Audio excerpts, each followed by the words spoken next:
निकालकर आज यहाँ पर इस इलेक्शन मीटिंग में आप आए, आपका बहुत बहुत शुक्रिया।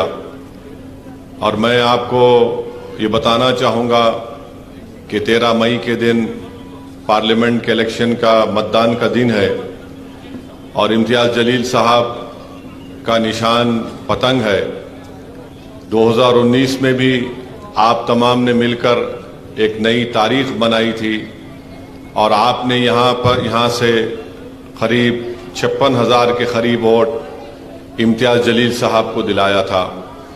मैं आपका शुक्रिया अदा भी करता हूँ और आपसे ये गुजारिश करता हूँ कि आप दोबारा मुत्तहदा तौर पर अपने एक एक वोट का इस्तेमाल गंगापुर से इम्तियाज़ जलील साहब के हक़ में करिए।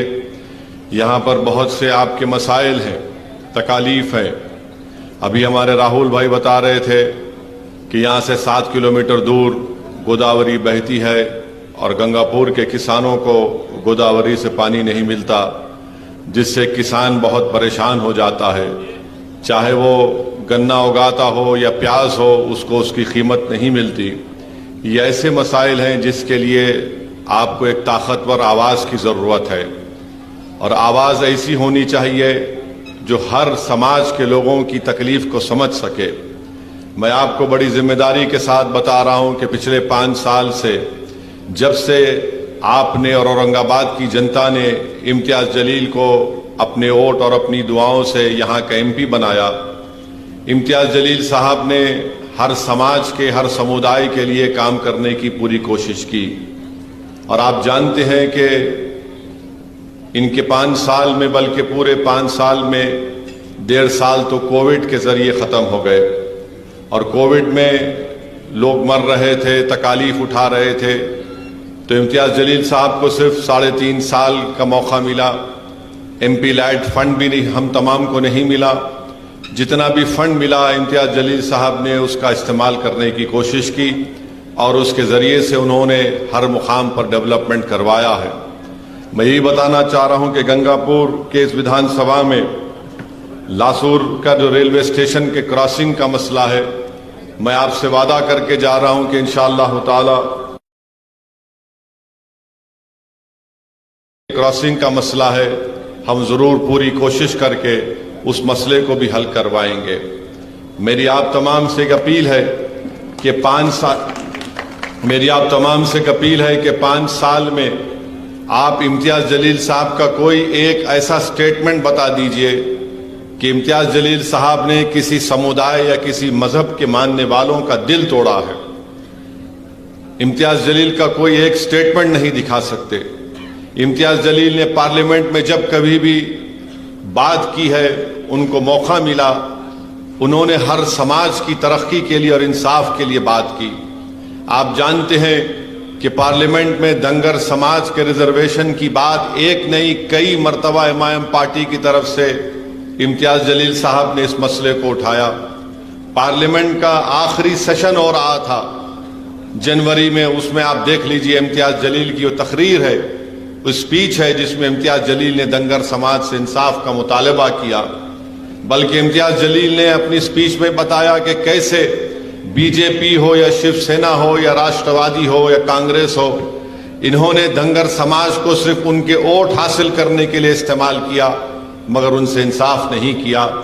सामाजिक न्याय की बात सब लोग करते हैं, मगर उसको जमीन पर अमल करना, उसके ऊपर अमली जामेनामा पहनाने का काम अगर कोई कर रही है तो पार्टी एमआईएम पार्टी है।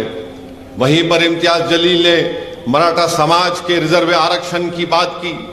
वहीं पर इम्तियाज़ जलील ने अल्पसंख्यक समाज के मुसलमानों के आरक्षण का मसला उठाया कि किस तरह महमूद रहमान कमेटी की रिपोर्ट को बॉम्बे हाई कोर्ट ने कबूल किया था।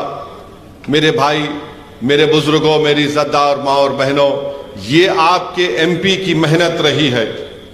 और 20 साल से जिस पार्टी का MP जीत कर आ रहा था औरंगाबाद की जनता के वोटों से, वो जब कभी भी अपनी जबान से कुछ बोलते, अनाप शनाबी बकते थे, वो दिल तोड़ने की बात करते थे, वो घरों में नफरत की दीवार उठाने की बात करते थे, मगर इम्तियाज़ जलील ने वो काम नहीं किया। अब आप देख रहे हैं कि 2 शिवसेना दो राष्ट्रवादी, एक बीजेपी, एक कांग्रेस, ये 6-6 मिलकर इम्तियाज जलील की कामयाबी को रोकने के लिए आ रहे हैं। ये जान चुके हैं कि अकेले नहीं मुकाबला कर सकते, इम्तियाज जलील को रोक नहीं सकते। तो दोनों शिवसेना, दोनों राष्ट्रवादी, एक कांग्रेस, एक बीजेपी मिलकर ये कोशिश कर रहे हैं कि इम्तियाज जलील की कामयाबी को रोका जाए।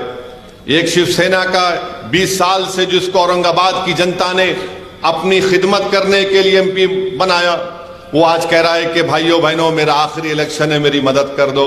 मैं उससे कहना चाह रहा हूं तेरा आखिरी इलेक्शन 2019 में हो चुका है, अब कोई तेरा आखिरी इलेक्शन नहीं है। 20 साल तुमको औरंगाबाद की जनता ने मौका दिया, 20 साल की शादी हो जाती, तुम 20 साल में कुछ भी नहीं कर सके औरंगाबाद के लिए। अगर हम उनके 20 साल के स्टेटमेंट को निकालेंगे, एक से एक वाहियात किस्म की बातें उन्होंने की, नफरत की बातें की। मगर एक बात तो है कि इम्तियाज जलील को आपने कामयाब किया, धनगर समाज ने किया, दलित समाज ने किया, मातंग समाज ने किया। इम्तियाज जलील को मराठाओं ने वोट दिया, गरीबों ने वोट दिया, बंजारों ने वोट दिया, अल्पसंख्यक समाज, मुसलमानों ने, सिखों ने, ईसाई ने वोट दिया। तो 5 साल में शिवसेना का ये उम्मीदवार जो आज खड़ा है, वो इम्तियाज जलील के नक्शे कदम पर अब चलना शुरू कर दिया। कैसे चल रहा है इम्तियाज जलील के नक्शे कदम पर? अब जहां कहीं भी जा रहा कह रहा है, ए भाई हिंदू, मुसलमान, सिख, ईसाई सब मेरे को वोट दो। तो इम्तियाज जलील ने उसको पहला सबक सिखा दिया कि औरंगाबाद की जनता अब नफरत को कबूल करने वाली नहीं है। और औरंगाबाद की जनता, मुझे यकीन है कि दोबारा यहां से इम्तियाज जलील को भारी अक्सरियत से, भारी मेजॉरिटी से दोबारा अपना एमपी बनाकर भारत की सबसे बड़ी पंचायत पार्लियामेंट में भेजाएगी, ताकि औरंगाबाद में जो डेवलपमेंट का काम करवाना है, मैं आपको यकीनन आपको वादा कर रहा हूं कि आपका हर काम इंशाअल्लाह ताला मुकम्मल होगा। इम्तियाज जलील एक बेहतरीन मेंबर ऑफ पार्लियामेंट साबित हुए हैं। मैं आपको बता रहा हूं कि भारत की पार्लियामेंट में जो सीनियर पार्लियामेंटेरियन है, जो 5-5, 6-6 मरतबा जीत कर आए, वो मुझसे आकर कहते हैं कि हमको ताजुब होता है कि पहली मरतबा ये जीत कर आया और इतनी अच्छी बात कैसे करता है कि 5-6 मिनट में वो पूरी अपनी बात को रख देता है। तो ये काबिलियत है इम्तियाज जलील की। और अगर Imtiaz Jaleel member of parliament बना तो ये आप लोगों की दुआ और आपकी वोट से बना। औरंगाबाद से इम्तियाज जलील को आपने कामयाब किया, तो ये इम्तियाज जलील की सिर्फ पर्सनल या जाती कामयाबी नहीं है, ये औरंगाबाद की वो जनता की कामयाबी है जो अमन चाहती है। ये औरंगाबाद की वो जनता की कामयाबी है जो जुल्म को बर्दाश्त नहीं करती, बल्कि मजलूमों से इंसाफ का मुतालबा करती है। इम्तियाज जलील की जाती कामयाबी नहीं है, बल्कि उन लोगों की कामयाबी है जो सामाजिक न्याय को देखना चाहते हैं कि औरंगाबाद में सामाजिक न्याय हो। ये उन लोगों की कामयाबी है जो औरंगाबाद में किसान आज परेशान है, खुदकशी कर रहा है, उसके ताल्लुक से कोई बात नहीं कर रहा है। और आपको एक और बात बता रहा हूं कि महाराष्ट्र की सियासत में, महाराष्ट्र के पॉलिटिक्स में सब लोगों ने अपने कपड़े ऐसा बदल दिए जैसा कि सुबह में एक कपड़ा एक पार्टी का, दोपहर में एक कपड़ा एक पार्टी का, शाम में एक कपड़ा एक पार्टी का, सुबह अब तक एक और कपड़ा पहन लेते हैं। मगर इम्तियाज जलील में वो बात नहीं है। इम्तियाज जलील जिस पार्टी से कामयाब हुआ, इम्तियाज जलील उसी पार्टी के तहत रहकर काम किया। आप देखते जाइए कि ऐसा कभी कभी जब टीवी पे अखबार में फोटो देखकर या नाम देखकर पढ़ता हूं तो मुझे पूछना पड़ता है इम्तियाज जलील से कौन सी पार्टी में अभी है। तो इम्तियाज जलील बोलते हैं, असद भाई कल शाम तक यहां था, आज यहां पर चला गया। आप बताओ ये कोई राजनीति करने का तरीका है? ये गरीबों की खिदमत करने का तरीका है? ये किसानों से इंसाफ दिलाने का तरीका है? ये दंगरों को उनका सामाजिक न्याय या मुकाम दिलाने का तरीका है? तुम ना दंगर के हो, ना तुम दलित के हो, ना तुम मुसलमान के हो, ना तुम किसान के हो, तुम किसी के नहीं हो। तुम सिर्फ सत्ता के भूखे हो और तुम दौलत के पुजारी हो। तुम अवाम के दोस्त नहीं हो, अवाम के खादिम नहीं हो। इसीलिए आज आप देख रहे हैं कि एक तमाशा बन चुका है पूरे महाराष्ट्र की राजनीति में। मगर मुझे महाराष्ट्र की जनता पर पूरा भरोसा है। महाराष्ट्र की जनता ऐसे जोकरों को वोट नहीं देगी। महाराष्ट्र की जनता ऐसे उम्मीदवार को वोट देगी जो बोला उसने काम किया, जिसको वोट दिया वो उसके पार्टी के साथ वाबस्ता रहकर उसने काम किया। इम्तियाज जलील को आप देखते हैं, दूसरे जो हैं तो ऐसा है कि कभी इधर कुलाटी मार रहे, कभी उधर कुलाटी मार रहे। समझ में नहीं आता कि इन लोगों की कुलाटियों को देखकर बंदर भी शर्मा जाता होगा कि कितने कुलाटी मार लिए लोग, कि कोई पार्टी में कहां पर है नहीं मालूम, इधर टिकट नहीं मिला, उधर गिर गए, उधर नहीं मिला, उधर चले गए। अरे किस्सा क्या है रे भाई, रुक तो जा, कम से कम सोच इन गरीबों का क्या हो रहा। किसान मर रहे हैं, लोग परेशान हैं, महंगाई आसमान को छू रही है, कोई किसी की बात नहीं कर रहा है। करप्शन का स्कैंडल है, वो बोलते मित्रों के पास चले जाओ, उनकी चाय पियो, तुम साफ हो जाते। आखिर कैसा होगा बताइए फिर आप, फिर गरीब किसको वोट दे। और ऊपर से आप देखते हैं कि इलेक्टोरल बॉन्ड का मसला हो गया, इलेक्टोरल बॉन्ड निकाले गए। आपको जानकर ताज्जुब होगा, तकलीफ होगी कि 8,000 करोड़ सिर्फ बीजेपी नरेंद्र मोदी को मिले, और मोदी बोलते हैं मैं ना खाऊंगा ना खाने दूंगा। अच्छा ठीक है, नहीं खाए नहीं खाने देंगे अलग बात है। 8,000 करोड़ लेकर जिस किसी ने उनको 8,000 करोड़ दिए, मोदी जी ने उनको डबल में इनाम दिया, कॉन्ट्रैक्ट दे दिया, तू ये कर ले, तू वो कर ले। अरे क्या आप दिल्ली के बादशाह, फरमान जारी करके जागीर बांट रहे, तू एयरपोर्ट ले ले, तू वो स्लम को डेवलप कर ले, तू वो रोड बना दे। और आप जानते हैं अगर कोई बड़ा सेठ किसी सियासतदान को, नेता को पैसे देता है तो अपनी अम्मा के मरने के गम में नहीं देता, अपने बाप के मरने के गम में नहीं देता। वो क्यों देता है पैसे? जब एक हाथ देता है तो बोलता है कि 5 हाथ मेरे को वापस देना। 8,000 करोड़ बीजेपी को मिले, 8,000 करोड़। और हद तो यह हो गई कि आज से 4-5 दिन पहले भारत के प्रधानमंत्री नरेंद्र मोदी भाषण दे रहे थे कि भाइयों बहनों मछली दिखाई जा रही है, गोश्त दिखाया जा रहा है। अरे मोदी जी, आप गोश्त मछली पे क्यों मछली पे चले गए? तो मैं जवाब देना चाहूंगा। नरेंद्र मोदी की पार्टी को एक बीफ की कंपनी है अलाना ने नरेंद्र मोदी को 10 करोड़ रुपए का इलेक्टोरल बॉन्ड दिया, 1.5 करोड़ का शिवसेना को दिया। अब किसकी गोश्त की दुकान बंद है महाराष्ट्र में? समझ गए ना आप, किसकी गोश्त की दुकान बंद है? कथिक की और कुरैशियों की। ऊपर से 10 करोड़ गोश्त की कंपनी से ले लिया, मां गपागा खा ले रहे, और गरीब की दुकान खोलने नहीं दे रहे।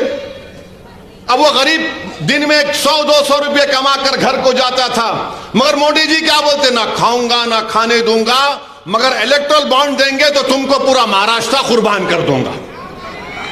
आप बताओ क्या होगा? ये राजनीति ऐसे चलेगी? 8,000 करोड़ बीजेपी को, 1,400 करोड़ कांग्रेस को, 1,300 करोड़ टीएमसी को, 1,100 करोड़ टीआरएस को, राष्ट्रवादी कांग्रेस को भी मिले। ये पूरे हम्माम में नंगे हैं, याद रखो आप। एक हम्माम में ये पूरे नंगे। अगर किसी को भी इलेक्टोरल बॉन्ड नहीं मिला तो बी टीम को नहीं मिला। हमको गाली देते हम बी टीम है। अगर मैं बी टीम हूं तो कुछ तो मिलना चाहिए था ना। लॉलीपॉप नहीं दिए मेरे को,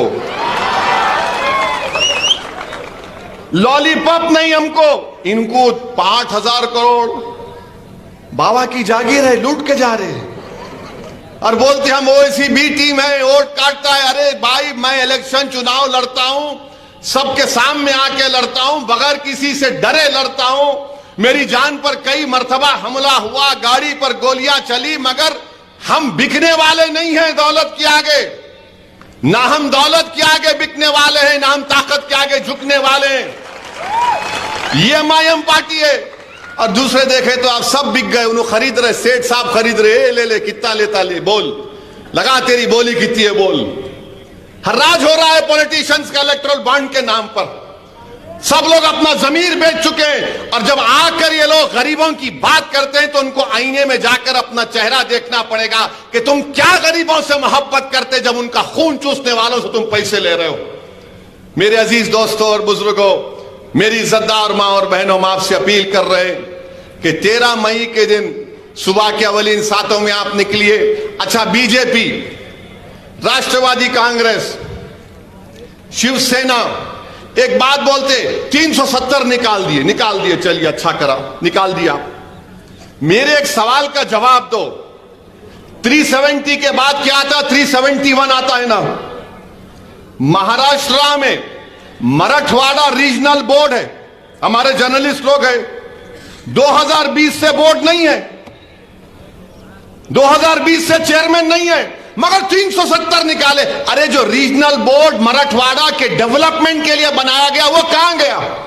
उसके मेंबर कहां गए? उसका चेयरमैन कहां गया? उसका पैसा कहां गया? अरे उद्धव ठाकरे, तुम मुख्यमंत्री, तुम्हारे राइट हैंड पे उस वक्त अशोक राव थे, अब बीजेपी में चले गए। लेफ्ट हैंड पे अजीत पवार थे, अब उधर भाग गए।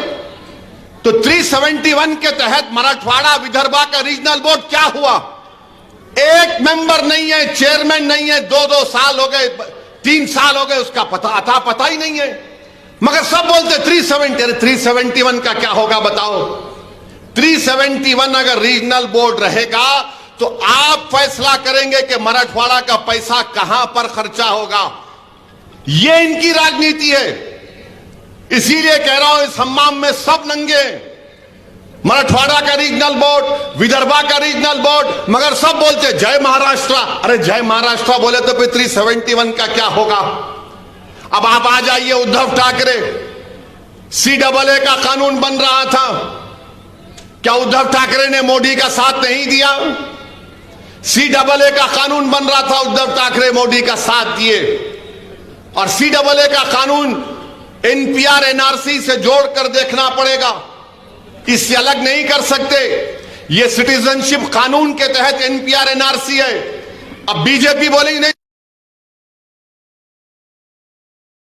मैंने अमित शाह से पूछा था, वीडियो जी NPR NRC होके रहेगा तो क्या झूठ है? बोलो, अमित शाह ने झूठ बोला तो कल पार्लियामेंट में प्रिविलेज मोशन डालूंगा अमित शाह के खिलाफ के झूठ बोले तो पार्लियामेंट को। आप CAA का साथ दिए उद्धव ठाकरे, और NPR NRC होगा तो याद रखो NPR NRC होगा। ये लोग इस देश में NPR NRC कराकर दलित समाज को, गरीब समाज को, अल्पसंख्यक समाज, मुसलमान को, किसानों को, बहरहाल जितने गरीब हैं, अगर यहां पर इस इलाके में किसी गवर्नमेंट के दफ्तर पर NPR NRC के तहत एक नाम लिखा जाएगा, राहुल नाम लिख दिए हमारे भाई का, तो कोई भी संघ परिवार का आदमी जाके बोलेगा राहुल भारत का नागरिक नहीं है, वो राहुल को बताना पड़ेगा कि वो भारत का नागरिक है। राहुल के ऊपर बर्डन ऑफ प्रूफ आ जाएगा, और राहुल को बताना पड़ेगा कि दादा का, उसके दादा का बर्थ सर्टिफिकेट कहां से लाएगा राहुल। भारत में कितने लोगों के पास पासपोर्ट है? 6 या 7% लोगों के पासपोर्ट है। और आप समझते आधार कार्ड सिटीजनशिप का प्रूफ है? नहीं, आधार कार्ड के पीछे लिखा हुआ है कि यह भारत की सिटीजनशिप का प्रूफ नहीं है। वोटर लिस्ट में नाम सिटीजनशिप का प्रूफ नहीं है। CAA की तारीफ उद्धव ठाकरे ने की, अब उद्धव ठाकरे आके बोल रहे मैं सेक्युलर हो गया। ये कैसे सेक्युलर हो गए भाई? आप कहां से सेक्युलर हो गए आप? और कांग्रेस, राष्ट्रवादी शरद पवार की उनके साथ बैठी हुई है, चीचा एक तरफ, भतीजा एक तरफ। अरे सबको बेवकूफ बना रहे हैं लोग, अंकल एक तरफ, उन्हों एक तरफ। और गाली किसको दे रहे? पूरे मिलके। बीजेपी बोलती है आतंकवादियों का साथी है, हम भी टीम है। ट्रिपल तलाक का मसला है, उद्धव ठाकरे साथ दिए बीजेपी का। ट्रिपल तलाक का कानून मोदी जी बोलते मुस्लिम महिलाओं के लिए बड़ा इंसाफ की बात है, इंसाफ की बात नहीं, नाइंसाफी की बात है। अगर कोई मुस्लिम महिला को कोई मुसलमान ट्रिपल तलाक देता है तो मैं कहा हूं गुनाहगार है, वो गुनाहगार है। मगर जब वो देता है, अब उस औरत को बताना पड़ेगा कोर्ट को जाकर के ये पागल बेवकूफ ने मुझे ट्रिपल तलाक दिया। कौन जाकर उसकी ताईद में कोर्ट में खड़े रहेगा? अच्छा, मोदी जी को अब हम मोदी जी नहीं बोलेंगे, उनको अल्लामा फजीलतुल शेख मोदी बोलेंगे। क्यों बोलेंगे? जेल में कोई गया तो मोदी जी बोले तू जेल में जाएगा तो अपनी बीवी को पैसा भिजाना। अबे जेल में कौन देगा पैसे? मोदी जी बोल रहे, दिमाग में आ गया, साइंटिस्ट है वो। अब मोदी जी बोल रहे कि वो ट्रिपल तलाक देता तो शादी नहीं टूटती। जब शादी नहीं टूटती तो गुनाह किस बात का, केस किस बात का? मगर मोदी जी फजीलतुल शेख है, अल्लामा है। अच्छा, उसको कोर्ट में सजा 2 या 3 साल की हो सकती। किसी और समुदाय के आदमी को अगर अपनी बीवी को इस तरह छोड़ता है तो 1 साल, यहां पर 2 या 3 साल। अब 2 साल 3 साल के बाद वो दीवाना निकलेगा तो क्या उसकी बीवी, हमारी बेटी जेल के सामने खड़े होना कि आ मैं तुझे कबूल कर लूं? 3 साल तक वो बच्ची इंतजार में रहना, उसका क्या पुरसाने हाल होगा। फिर आप देखिए, ये बात है यूएपीए का कानून, शिवसेना ने यूएपीए कानून में साथ दिया मोदी का। भारत की जेलों में लोग सड़ रहे हैं। भीमा कोरेगांव की जेल में जो लोग जेलों में हैं, जिनको आज कहा गया कि तुम्हारे घर पे रेस्वा, तुम इतने पैसे जमा करो, यूएपीए, कैसे यूएपीए को मजबूत किया गया? जुलाई 2019 में उद्धव ठाकरे ने अमित शाह के कानून का साथ दिया। जेल में कौन है? दलित हैं। जेल में कौन है? मुसलमान है। जेल में कौन है? इंटेलेक्चुअल है जो बीजेपी आरएसएस के खिलाफ है। आप फिर आकर कहते हैं हम सेकुलर है। तो इसीलिए मैं आपसे अपील कर रहा हूं कि देख समझकर अपने वोट का इस्तेमाल करिए। इम्तियाज जलील आपकी आवाज है, आपकी पहचान है। इम्तियाज जलील ने अपने आप को, जान को जोखिम में डाला और औरंगाबाद में फसाद होने नहीं दिया। जो इम्तियाज जलील को वोट देगा वो जान बचाने वाला साबित होगा। जो इम्तियाज जलील के खिलाफ वोट देगा तो आप उन लोगों को जान लीजिए जो दंगा कराना चाहते हैं, जो गड़बड़ कराना चाहते हैं। इम्तियाज जलील का नाम गरीबों की जान को बचाना। इम्तियाज जलील को वोट देने का मतलब गरीबों को उनका हक दिलाना। अभी हमारे भाई ने मुझे आदर्श के हैं, कहां गए वो? सतीश कहां है? 2000 करोड़ का आदर्श का स्कैम हुआ। कोई पार्टी इनका हाथ नहीं पकड़ा। पूछ लो इन लोगों से। ये बड़ा बोलते ना कि हम दुश्मन हैं। क्या हुआ? बीजेपी ने इनका हाथ पकड़ा? नहीं पकड़ा। शिंदे ने हाथ पकड़ा? नहीं पकड़ा। अजित पवार ने, शरद पवार ने? नो, कोई नहीं। ये गरीब लूटे पीटे, जिनके 200 करोड़ से ज्यादा जिंदगी की कमाई की लूट के चला गया, तो इम्तियाज जलील के पास गए। इम्तियाज जलील ने इनकी इंसाफ की लड़ाई का आगाज किया और आज इम्तियाज जलील के लड़ने की बुनियाद पर इंशाअल्लाह ताला करीब में इन आदर्श के इन तमाम लोगों का इंसाफ होगा। क्या इम्तियाज जलील ने देखा कि इसमें कौन किस समुदाय का है? इम्तियाज जलील ने यह देखा कि ये गरीब हैं। इनके आंसुओं को देखकर इम्तियाज जलील की आंख में आंसू आ गए। यह होना चाहिए। जो आपका एमपी होता है उसमें दर्द होना चाहिए, तकलीफ को महसूस करने का एक सलीका होना चाहिए। अरे ये तमाम लोग सिर्फ आपके वोट के भूखे हैं। इनको अगर 5 करोड़ का इलेक्ट्रल बॉन्ड कोई देगा तो अपना जमीर बेच देंगे, सब बेच देंगे अपने आप का। मगर इम्तियाज जलील रुका नहीं, झुका नहीं। और आज आदर्श वालों की लड़ाई इम्तियाज जलील लड़ रहा है। मेरे भाई, मेरी आपसे दमन गुजारिश है कि आप अपने एक एक वोट का सही इस्तेमाल करिए। और हद तो यह हो गई कि आज महाराष्ट्र हो या पूरा भारत हो, जो जो गरीब नौजवान हैं उनसे पूछो आप, उनको सबसे ज्यादा परेशानी नौकरी की है। मीडिया के लोग हैं, बोलेंगे नहीं। इनको नहीं मालूम कल तक इनकी नौकरी रहेगी या नहीं रहेगी। बेरोजगारी नौजवानों का बहुत बड़ा चैलेंज है। हर नौजवान परेशान है, चाहे किसी मजहब और समुदाय का हो। तो बीजेपी के लोगों से पूछा गया, इनके आजमगढ़ यूपी के एमपी से मीडिया ने पूछा, ये अनएम्प्लॉयमेंट के बारे में तुमने कुछ नहीं किया। तो एमपी साहब का क्या बयान है, सुनो आप। ये कितने जीनियस है, देखो आप। एमपी साहब ने बयान दिया कि क्या करेंगे मोदी जी, इतने बच्चे पैदा कर रहे लोग। अबे तू कैसे पैदा हुआ? अम्मा की पेट से पैदा हो ना सब। अब एमपी साहब बोले मोदी जी क्या करेंगे, योगी जी क्या करेंगे? उन्होंने तो बच्चे नहीं पैदा किए, आप लोग पैदा कर रहे हैं, कहां से लाएंगे नौकरी? अरे वो नहीं पैदा की, हम उनकी इज्जत करते भाई, वो उनका फैसला होगा, हम क्यों मानेंगे उनके फैसले को? मैं बीवी है मेरे घर में, मेरी बहन है, ब्याह करूंगा। आप सरकार में किस लिए है फिर बताओ? आप बोल दो कि शादी मत करो, बच्चे मत पैदा करो, नौकरी मिल जाएगी। चलो बोलो बोलो। दोनों शादी नहीं किए, एक शादी नहीं की, एक शादी के दोनों को बच्चे नहीं है, उनका फैसला है। मगर एक प्रधानमंत्री बन गए 10 साल से, एक मुख्यमंत्री बन गए, तो मालूम हुआ जो बच्चे नहीं पैदा करेगा उसको ही मिलेगा क्या मलाई? ये क्या बात है बताइए? मजाक उड़ा रहे हैं गरीबों का।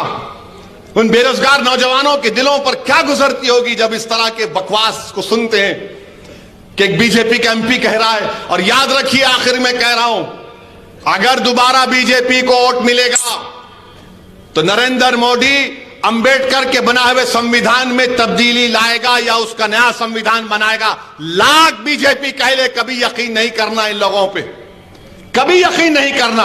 आप बोलेंगे ओवैसी तुम क्यों बोल रहे, तुम प्रूफ दो, क्यों यकीन नहीं करना बीजेपी के ऊपर। क्या 2014 में मोदी ने नहीं कहा था भाइयों बहनों 15 लाख, कहा था ना, नहीं कहा था, कहा था ना कि जो मानते हैं कहा था हाथ उठाओ। मीडिया के लोग भी उठा सकते आप। 15 लाख की जगह 15 पैसे आए। अब मोदी जी की बात का यकीन कैसा करेंगे। 2 करोड़ नौकरी हर साल देंगे बोले थे, आज की तारीख में 2024 में 14 लाख वो खुद कह रहे हैं। बताइए कैसे भरोसा करेंगे आप। याद रखिए, इस देश की सबसे बड़ी ताकत अंबेडकर बाबा साहब का बना हुआ संविधान है। अगर यह संविधान चला जाएगा तो सब चला जाएगा, याद रखो। तो संविधान को बचाना है। यह संविधान हम सबको बराबरी का हकूक देता है। यह संविधान कहता है कि कोई बड़ा छोटा नहीं। यह संविधान कहता है कि गोरे को काले पर फौकियत नहीं। संविधान कहता है कि जो मोची होगा और जो बड़ी बिल्डिंग में बैठा होगा वो सब बराबर होंगे। ये चाल है, ये साजिश है उनकी संविधान बदलने की। जब संविधान बदलेगा तो आरक्षण चला जाएगा, याद रखो मेरी इस बात को। मैं तुम्हारे वोट लेने के लिए नहीं कह रहा हूं, सच्चाई बयान कर रहा हूं। इसीलिए आपको पार्लियामेंट में अपनी एक बेहतरीन आवाज को भिजाना है। इम्तियाज जलील को कामयाब करिए और 13 तारीख के दिन जब आप पोलिंग बूथ को जाएंगे तो खुदा के लिए सेल फोन लेकर पोलिंग बूथ को मत जाइए। हम क्या होता सेल फोन लेके जाते, अब वो रूल्स में है सेल फोन आप हाथ में पकड़कर नहीं लेकर जा सकते, तो सेल फोन मत लेकर जाइए। अपने पूरे फैमिली को लेकर जाइए।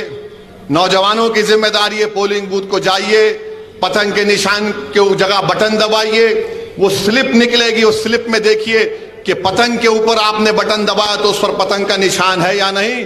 फिर बाहर निकलकर पोलिंग बूथ से 10 कदम आगे जाए।